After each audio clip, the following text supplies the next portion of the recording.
Meus irmãos, quando nós chegamos ao capítulo de número 2, versículos de 11 em diante, nós vemos o apóstolo Paulo tratando de um assunto que era o assunto central da epístola, que é a justificação pela fé em Cristo. Esse era um tema importantíssimo. E Paulo, que havia corrido tantos riscos, se empenhado para levar o Evangelho a lugares distantes, enfim, enfrentando realmente riscos de morrer, o apóstolo Paulo não estava disposto a negociar, a transigir com os judaizantes.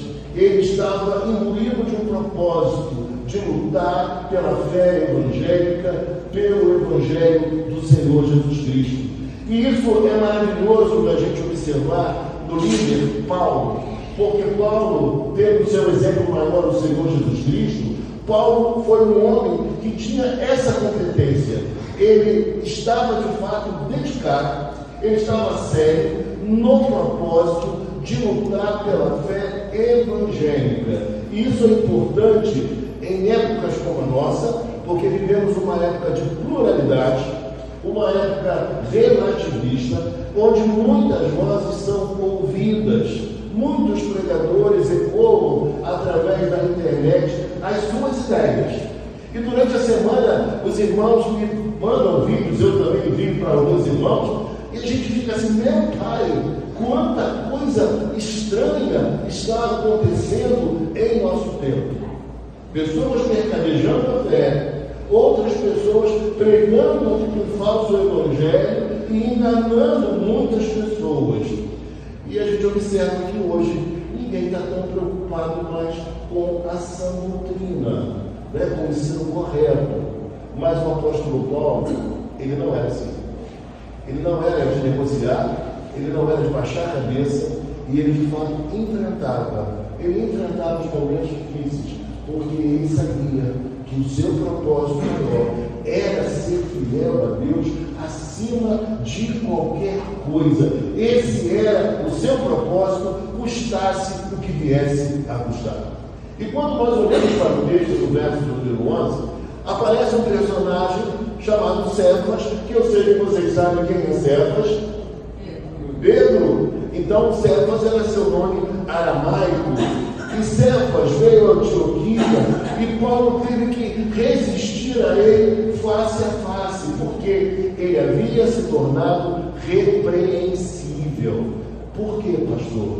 Porque ele, tendo participado do concílio de Jerusalém, lá no capítulo 15 de Atos dos Apóstolos, onde houve um consenso de que a liberdade cristã, a não imposição dos ritos judaicos àqueles que não eram judeus, ou seja, os judeus não deveriam mais impor, pressionar aos gentios que eles se circuncidassem.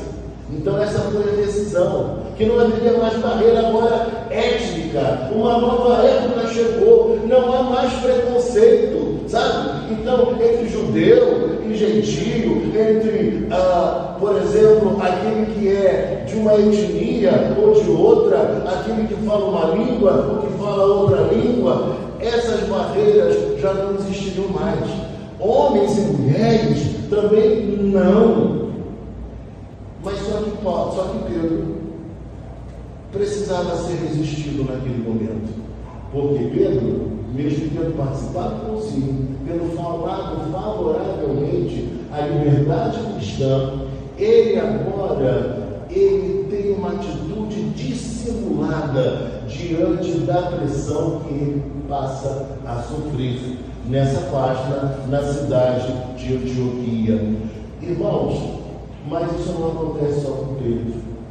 A gente, por vezes, querendo ficar bem com todos, a gente transige naquilo que não pode ser negociado.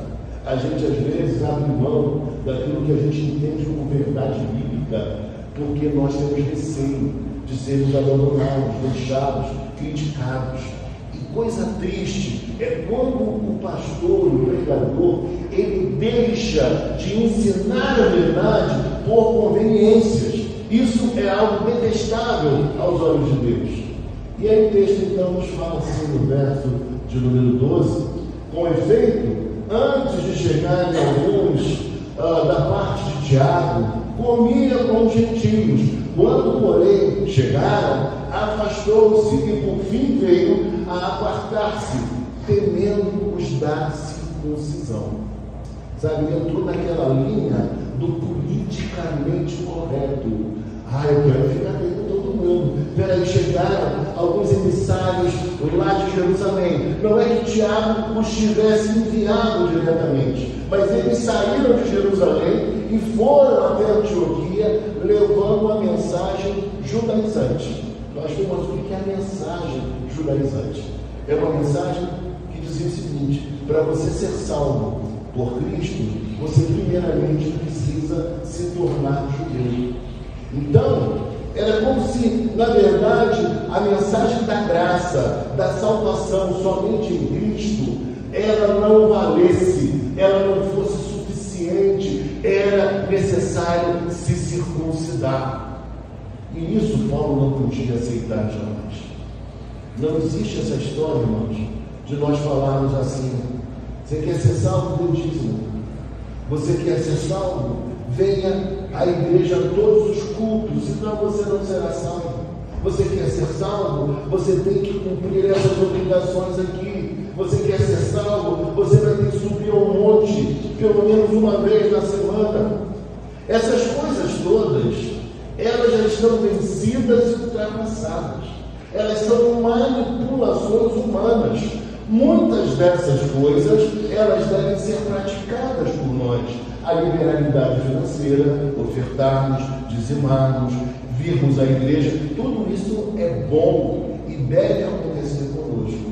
Mas eu não estaria pregando a verdade para vocês se eu dissesse que você só vai ser salvo se você estiver todos os dias no culto e se você der todo o seu dinheiro para mim. Eu estaria contigo. E Paulo, na verdade, não poderia conceber a ideia de misturar o evangelho com a lei, de impor às pessoas uma vida feia, uma vida pesada, porque os cerimoniais judaicos é, de fato, uma carga, um sobrepeso desnecessário para aqueles que agora obtiveram a salvação em Cristo. Cristo, irmãos, nos trouxe liberdade. Se pois o Filho vos libertar, verdadeiramente sereis livres. Então, em Cristo, nós somos livres de todo o peso. Mas, por exemplo, alguém vai objetar assim: mas, pastor, essa mensagem não pode levar a pessoa a viver de qualquer maneira? Pastor, mas essa mensagem não pode fazer com que as pessoas sejam desleixadas com a fé? Eu falaria com Paulo: não. Porque o Evangelho é o poder de Deus para a transformação de todo aquele que crê. Se você for transformado por Deus, você não vai viver de qualquer maneira. O Espírito Santo fala no seu coração. O Espírito Santo, ele mostra que você precisa se corrigir. Então, irmãos queridos e amados, o que eu não posso fazer é inverter a ordem. E é contra isso que Paulo está lutando.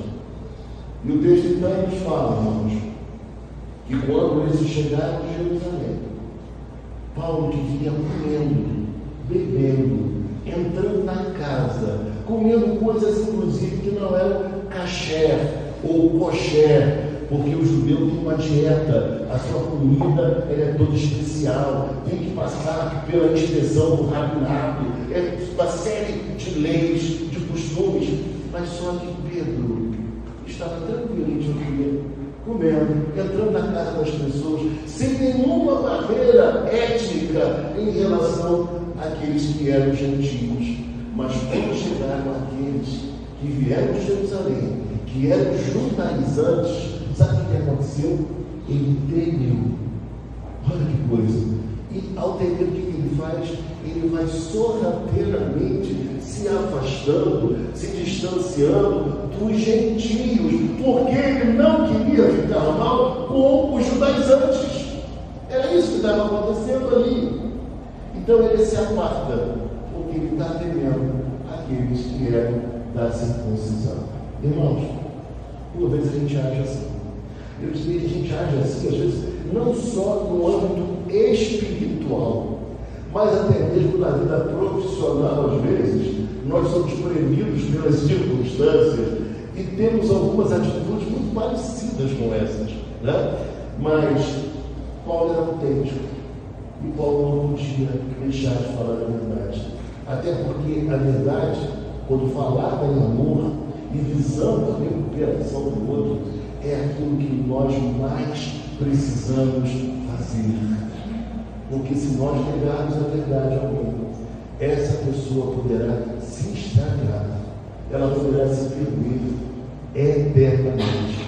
O compromisso que paira sobre a igreja do Senhor é de pregar todo o conselho de Deus, toda a verdade de Deus, sem tirar nem um pingo.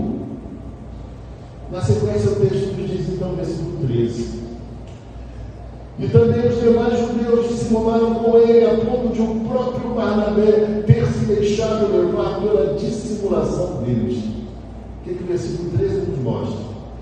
Que aquilo foi ampliando. O exemplo negativo de Pedro, sabedor daquilo que a igreja havia decidido, Pedro agora, o que ele faz, irmãos? Ele influencia negativamente, porque aquilo que é líder, meus irmãos, não dá para negar. Ele influencia pessoas, tanto positivamente como negativamente. O seu exemplo é percebido, a sua maneira de ser é olhada, o seu impacto é grandioso na vida das pessoas. E ali o texto então nos fala que os outros que estavam também ali com Pedro, comendo, bebendo, se relacionando tranquilamente com os gentios, eles passam a seguir o mesmo comportamento. E o pior, um personagem da envergadura de Barnabé. Vocês devem lembrar que eu preguei algumas vezes sobre Barnabé. Barnabé que era o encorajador.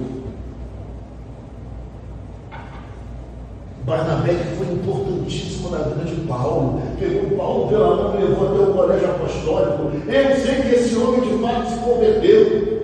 Ele autenticou a conversão de Paulo. Ele disse quem Paulo era. E isso houve de fato uma receptividade diferente, embora inicialmente os irmãos do conselho do colégio apostólico ficaram meio que cismados, desconfiados. Foi Barnabé também que não desistiu de João Marcos. E hoje nós temos o Evangelho de Marcos, que foi escrito por Marcos, por João Marcos. Então, quando a gente olha para isso tudo, a gente observa como o impacto negativo de uma liderança pode corromper outras pessoas também. E até mesmo Barnabé, que era líder, que era uma autoridade na igreja, ele também se deixou levar. Foi influenciado negativamente. E aí o texto prossegue nos dizendo: quando, porém, vi que não procediam corretamente segundo a verdade do Evangelho. Irmãos, quando a gente sabe que é correto e que é errado, a gente tem que falar. E diz o texto então, segundo a verdade do Evangelho, disse a Cefas, a Pedro, na presença de todos, ou seja, era necessário que a correção fosse diante de todos. Existem momentos que nós corrigimos em particular, quando o assunto não se torna o quê? Público. Mas quando o assunto se torna público, a correção precisa ser diante de todos. Por quê? Para que aquilo sirva de exemplo e que a verdade seja conhecida por toda a comunidade da fé. Então, na presença de todos, o que Paulo diz para ele? Sendo tu judeu, vives como gentio e não como judeu, porque obrigas os gentios a viver como judeus. É interessante dizer que Russell Shedd, grande escritor, já falecido, um bom teólogo, batista, esse homem, ele, na sua Bíblia Shedd, ele faz um comentário, né? Como a Igreja Católica fala que Pedro foi o primeiro Papa, e como a Igreja Católica prega a infalibilidade papal, sendo que Pedro, em diversos momentos da sua própria história, ele foi contraditório. Nesse momento, mais do que nunca, está patente que ele foi contraditório. Então, quando os 10 anos não estavam presentes, ele vivia tranquilamente entre os gentios. Mas quando chegavam aquelas pessoas, ele já se escondia, ele temia. Eu não posso ser associado com esses gentios, porque vai pegar mal. Eu vou sofrer discriminação, então é melhor que eu haja dessa forma. Mas quando ele faz isso tem uma implicação profunda, espiritualmente falando. Ele estava colocando em xeque uma das principais doutrinas do Evangelho, que é a justificação pela fé em Cristo. E nós, protestantes, temos um lema que é solos Cristos, ou seja, somente Cristo e mais ninguém. Nada mais deve ser acrescentado. Só Cristo é suficiente para nos trazer a salvação e mais ninguém. Somente a Ele nós devemos adorar. Foi Ele que, naquela época, Jesus Cristo entrou em Jerusalém, um dia como o de hoje, para fazer por nós aquilo que somente Ele poderia fazer. Então nós não podemos desmerecer a obra de Cristo. Ela precisa ser a ênfase dos nossos púlpitos. A igreja, ela não tem que ficar oferecendo bênçãos às pessoas. Claro que Deus abençoa, evidente, mas a mensagem central da igreja é a mensagem do Evangelho, que o Filho de Deus nesse mundo se doou por nós, morreu numa cruz, ressuscitou no terceiro dia, hoje está sentado à destra de Deus Pai Todo-Poderoso, de onde há de vir para julgar vivos e mortos. Essa é a mensagem que nós temos que pregar. E Paulo não podia, de fato, negar esse conteúdo. Ele não podia voltar atrás. E aí o texto então nos fala assim, versículo 15. Nós, Deus, por natureza, e não pecadores, bem gentios, sabendo, contudo, que o homem não é justificado pelas obras da lei. Aqui 3 vezes ele vai falar, nesses versos seguintes, sobre a justificação. E ele fala que o homem não é justificado por obras da lei. O homem individualmente não pode ser justificado pelas obras da lei. A lei não pode nos salvar. E Paulo rompeu com essa ideia da salvação pela lei que havia no judaísmo. O que a lei foi, na verdade, irmãos? A lei era como um espelho. Quando a gente chega de manhã cedo em casa, né, e vai se preparar a barba, o cabelo, quem tem, né? Vai preparar o cabelo. O que a gente faz? O que a gente vê ali? A gente vê o nosso retrato. A gente vê a nossa face. A gente se vê. Sabe? A gente nem gosta, né, de olhar no espelho, mas a gente se vê. E o que a lei fez conosco foi justamente isso. A lei nos mostrava o nosso estado de penúria, o nosso estado de pecado, a nossa insuficiência, a nossa carência de um Salvador. Você não resolve o seu próprio problema, você precisa de um Salvador. A lei também ela serviu como um aio, diz a palavra do Senhor. O que era o aio? O aio era um servo de confiança, era um escravo de confiança que ia pelo caminho, né? Isso significa aio, ensinando alguma coisa. Era como um pedagogo que ensinava. E a lei, meus irmãos, o que ela fez? Ela trouxe a consciência do homem que ele estava irremediavelmente perdido. E que ele agora tinha consciência do seu pecado, mas a lei não podia salvar. Era como se ela pegasse pela mão do pecador e trouxesse pela mão, como você carrega uma criança até a salinha da alma, e fala assim: olha, quem pode te salvar é esse aqui.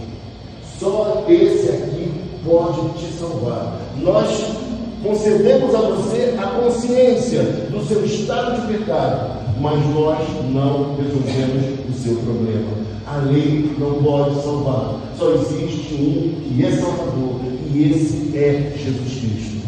Em nossos dias, nós ainda temos muitas mensagens e pregações que trazem a ideia que nós somos justificados por esforços pessoais. Essa mensagem é herética, essa mensagem fere a Cristo, o trabalho que Cristo realizou, e nós não podemos transigir com esse tipo de pregação e de mensagem. E o texto então nos fala, veja comigo, não pode salvar o homem.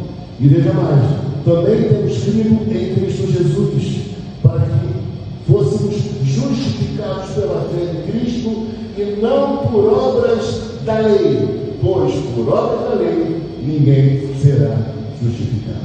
Ninguém pode ser justificado por esforço próprio. Nós devemos ser santos, porque esse é o propósito para o qual Deus nos salvou. Nós fomos predestinados para andar e viver em boas obras, mas não são as obras que nos salvam. As obras são fruto necessário, evidente, daquele que um dia foi salvo, aquele que um dia foi justificado por Cristo Jesus. Esse apresentará boas obras. E aí o texto então nos fala: mas se procuramos ser justificados em Cristo, temos nós mesmos também achados pecadores, dar-se-á o caso de ser Cristo ministro do pecado? Certo que não. Verso 18. Porque se torna a ficar a fim de destruir, a mim mesmo me constituo transgressor. Paulo havia sido um instrumento de Deus para derrubar toda a barreira entre judeus e gentios, para não impor o judaísmo àqueles que eram gentios. Paulo sabia que as obras da lei não poderiam salvar. Ele trabalhou depois de convertido em prol da propagação do Evangelho. Como Paulo agora poderia fazer o contrário? Como Paulo, que agiu como agiu, enfrentou o que ele enfrentou, como ele de novo iria derrubar o que ele próprio estabeleceu? Porque eu, mediante a própria lei, morri para a lei, a fim de viver para Cristo. Porque eu, mediante a própria lei, morri para a lei, a fim de viver para Deus. Estou crucificado com Cristo. Ou seja, ele está dizendo: olha, quando Cristo foi crucificado, nós, ele principalmente, né, está falando dele, nós também fomos espiritualmente associados a ele, no seu martírio, na sua dor. Nós fomos beneficiados pela entrega de Cristo, pela obra que ele realizou. Então, a minha vida agora não é mais minha vida. Eu não posso olhar para a minha existência de forma egoísta. Eu não posso pensar somente em mim. A minha vida tem implicações para outras pessoas. E quando eu falo assim, eu falo a vida de cada um de vocês. Ela tem implicação para a vida dos seus filhos, dos seus netos. Então ele está dizendo para nós: eu morri para Deus, que agora eu vivo de fato para Deus. Eu estou crucificado com Cristo. A minha vida precisa ser o espelho da vida de Cristo. Abnegação, amor, entrega. Eu não posso ser autocentrado, eu não posso pensar unicamente em mim, mas eu tenho que pensar de maneira mais abrangente. Versículo 20. Eu estou resumindo por conta do tempo. Logo, já não sou eu quem vive, mas Cristo vive em mim. E esse viver que agora tenho na carne, vivo pela fé no Filho de Deus, que me amou e a si mesmo se entregou por mim. Ele está dizendo: a obra que Cristo fez não é comparada, não pode ser comparada aos meus melhores esforços. Tudo aquilo que eu faço, por mais belo que seja, por mais bonito que seja, deve ser para a glória dele, para o louvor dele, para a exaltação dele, e não para o meu louvor. A minha vida não pode ser autocentrada. Então a mensagem do Evangelho, ela contraria o pensamento da nossa época. Ela contraria a instrução que nós recebemos diariamente pela filosofia do nosso tempo. Então veja como o cristianismo ele é radical. Ele é radical. Ele está na contramão do sistema. Você, quando é de Cristo, meus irmãos, você não faz mais a sua vontade, você faz a vontade dele.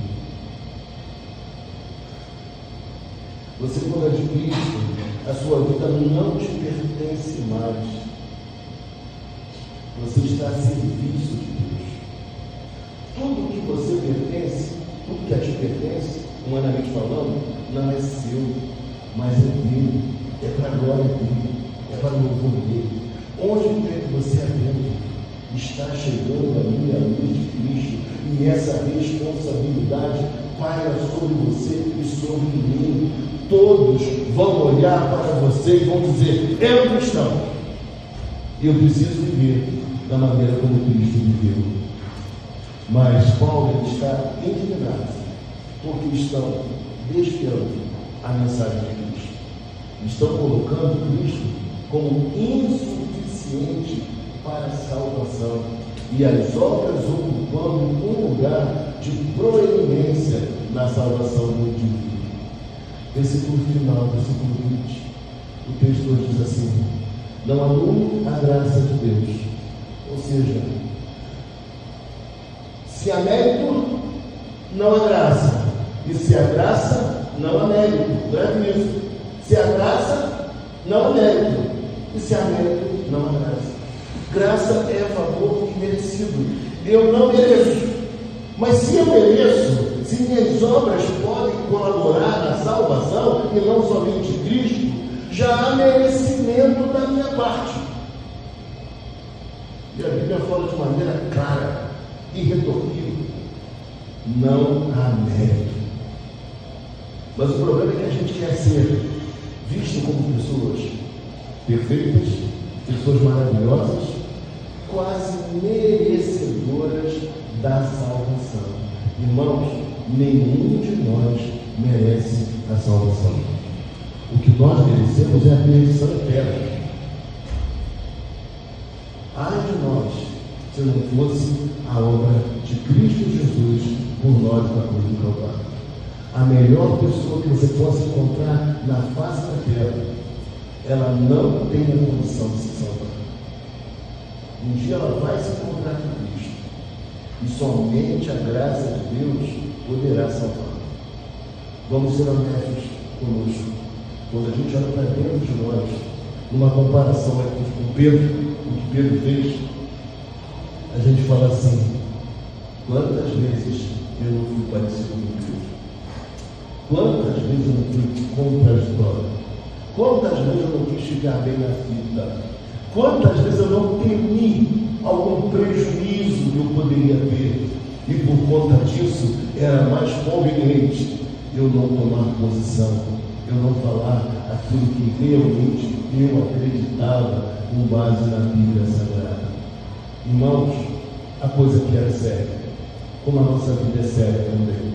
O nosso compromisso com Cristo é sério.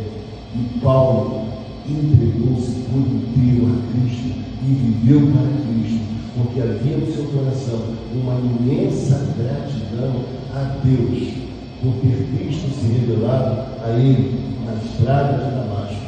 E a partir daquele instante, Pedro nunca mais, Paulo nunca mais foi a mesma pessoa. Desde aquele encontro, ele nunca mais foi a mesma pessoa. Ele diz: eu estou crucificado. Eu estou assim: se você é de Cristo, onde quer que você esteja,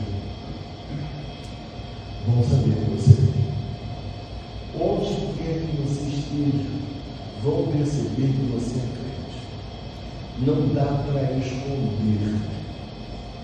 Alguma coisa em nós denuncia. Mesmo quando nós estamos fazendo alguma coisa que seja contrária às expectativas das pessoas, elas vão perceber: esse tal é Nazaré, esse tal é Nazaré, esse tal é de Cristo. Não dá para negar. Mas Paulo diz que ele não anulava a graça de Deus, pois se a justiça mediante a lei segue-se que a morte de Cristo foi em vão. Cristo não veio em vão. Para que Cristo não veio se nós poderíamos nos salvar através da obediência à lei? Mas o que a lei fez foi apenas demonstrar para nós, testificar para nós, que nós estamos redondamente enganados. Somente Cristo pode salvar. Somente Cristo pode salvar os jovens das drogas. Só Cristo pode salvar os jovens da promiscuidade. Só Cristo de verdade. Não é religião, não é apenas a igreja, porque tem muitos jovens da igreja que vivem uma vida completamente deplorável. Existe um falso evangelho sendo pregado. Igrejas liberais, igrejas libertinas, mas tem uma luz. E por vezes nossos filhos vão a essas igrejas e são influenciados por essas ideias. E nós achamos que está muito bom. Não está bom. Nós temos que pregar o verdadeiro evangelho, porque o evangelho misturado com qualquer outra coisa deixa de ser evangelho. É o falso evangelho. E nós temos que primar pela pregação verdadeira, porque a morte de Cristo, meus irmãos, ela não foi em vão. Ela não foi em vão. Ela foi por mim e por você. Pecadores inveterados que precisavam da graça dele. Alguém disse certa feita que nós, o homem, ele não é pecador porque peca, mas peca porque é pecador. Dá para compreender a diferença? Consegue entender a diferença disso? Ou seja, houve um dia que Adão caiu. Então, quando ele cai, comete-se o pecado original. E Deus dá uma punição a esse primeiro pecado. Pecado original. E com isso toda a humanidade foi precipitada no pecado, na queda, e está distanciada de Deus. E somente Cristo pode nos trazer de volta, nos reconciliar com Deus. Só a obra de Cristo pode fazer isso. Por isso, então, eu digo, o homem não é pecador porque comete pecados, porque peca.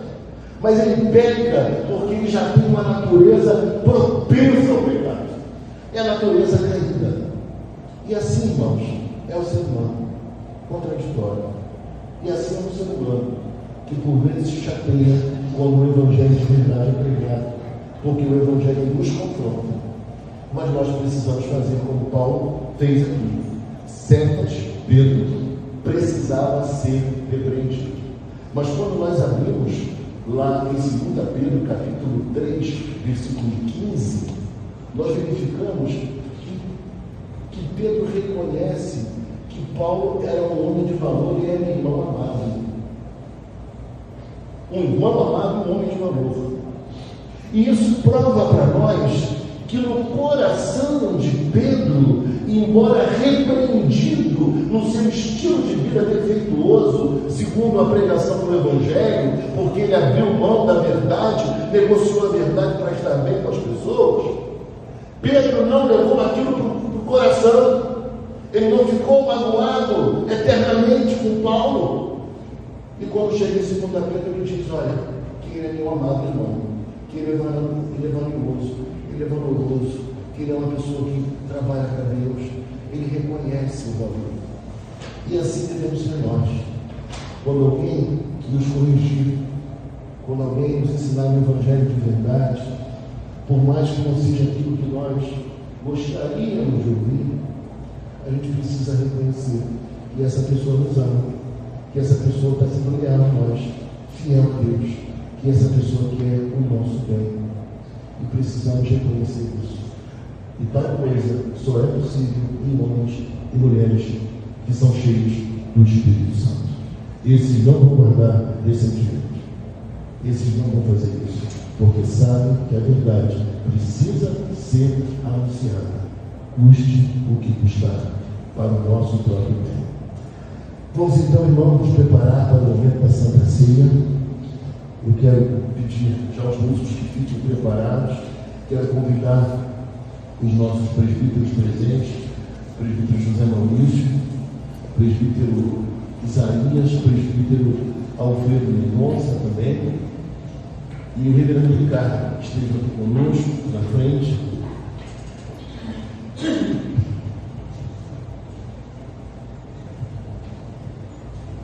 Nós iremos participar agora, irmãos, da Santa Ceia. E eu queria dizer para vocês uma coisa muito importante. Você não deve se ausentar da mesa, deixar de participar por coisas pequeninas, tá, gente?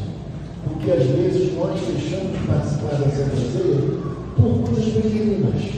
Mas se você cometeu um pecado grave, gravíssimo, se você não está sendo disciplinado por sua igreja, se você está em comunhão com a sua igreja, com o seu pastor, com a sua comunidade, se a sua igreja ela tem a Bíblia como única regra de fé e prática, você, nosso irmão, deve participar conosco.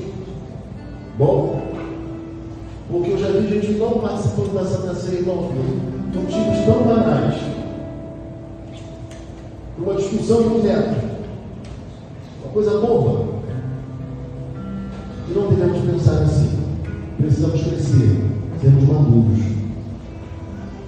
A única forma, irmãos, de nós participarmos da Santa Ceia de maneira correta é reconhecendo a nossa própria indignidade. Nenhum de nós é digno por si mesmo de participar da Santa Ceia. Nós só podemos participar porque Cristo, Ele nos convida à mesa. Porque Cristo é aquele que nos cobre, é aquele que nos justifica. A justiça de Cristo, ela é creditada a nós. E agora que vamos fazer um autoexame, esse autoexame não é a luz da nossa consciência solitária, mas com a ação do Espírito Santo. Porque se nós não fizermos com o olhar do Espírito Santo, nós podemos nunca participar da Santa Ceia, se formos muito duros conosco. Tem gente assim que é implacável consigo, tem uma dificuldade de entender a graça por isso. Mas também tem pessoas que elas participam aleatoriamente, sem nenhuma reflexão. São pessoas muito permissivas também. É o outro extremo. Então, esse primeiro olhar da Santa Ceia, que está no capítulo 1 de Coríntios, versículo 23, 1 Coríntios, capítulo 11, versículo 23, mas no versículo 28, o texto nos fala: examine-se, pois, o homem a si mesmo, e assim coloque o pão em beba do cálice. Agora nós iremos nos examinar, falar com Deus, contar para Ele as nossas faltas, os nossos erros, os nossos pecados. Vamos reservar alguns instantes de oração silenciosa.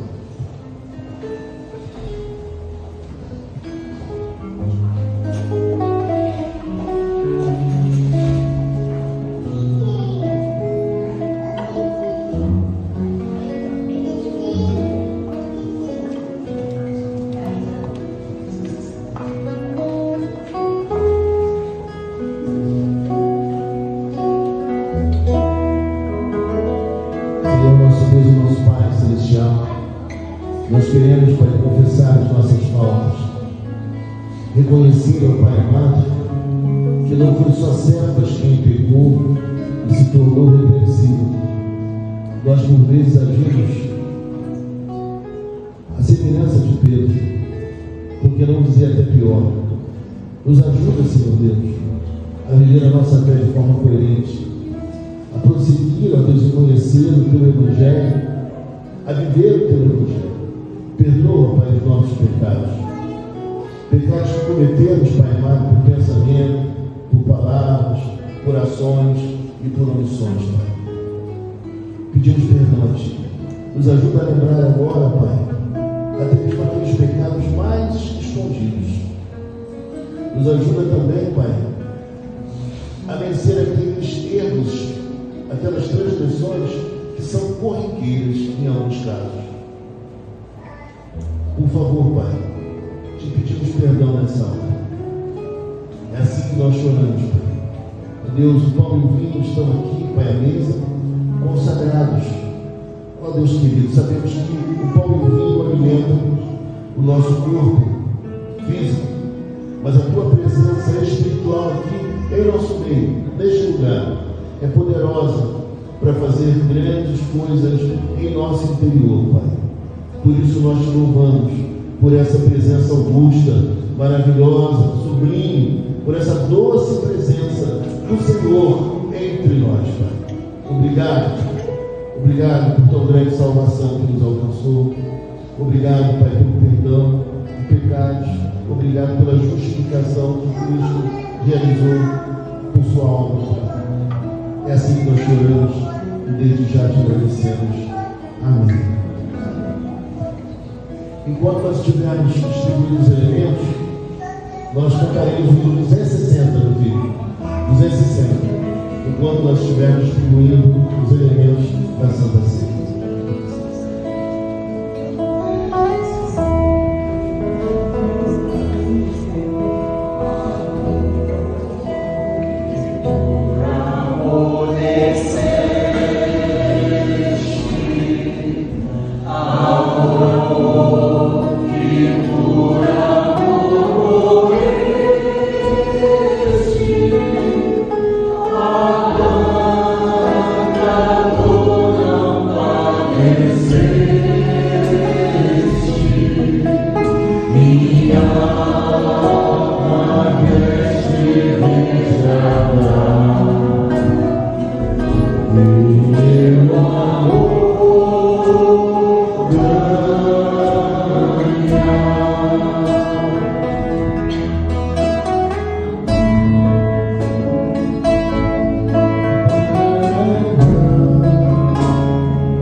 eu recebi do Senhor, o que também vos entreguei, que o Senhor Jesus, na noite em que foi traído, tomou o pão e, tendo dado graças, o partiu e disse: isto é meu corpo que é dado por vós, fazei isto em memória de mim. Por semelhante modo, depois de haver ceado, tomou também o cálice, dizendo: este cálice é a nova aliança no meu sangue. Fazei isto todas as vezes que o beberdes em memória de mim. Vamos aguardar uns pelos outros para que comamos e bebamos conjuntamente.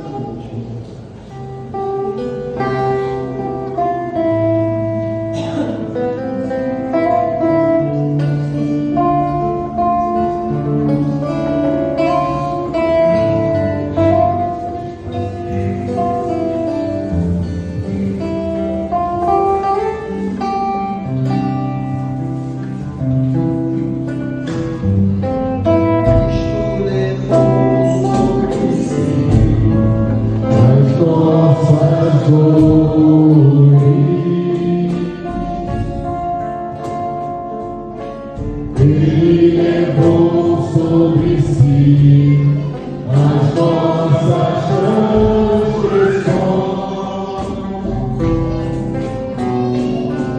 castigo que nos traz a paz estava sobre ele, e por sua chaga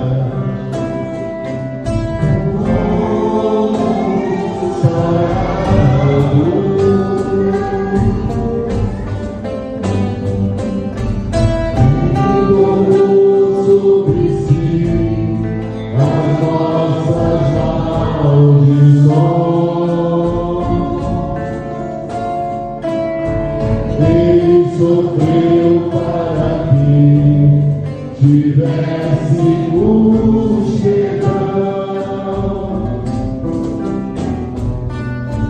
Sangue derramou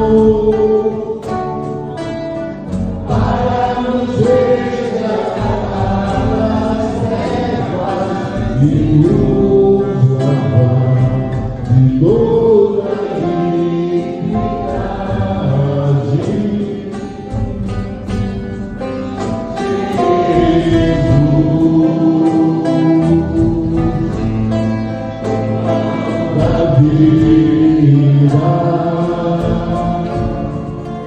Jesus.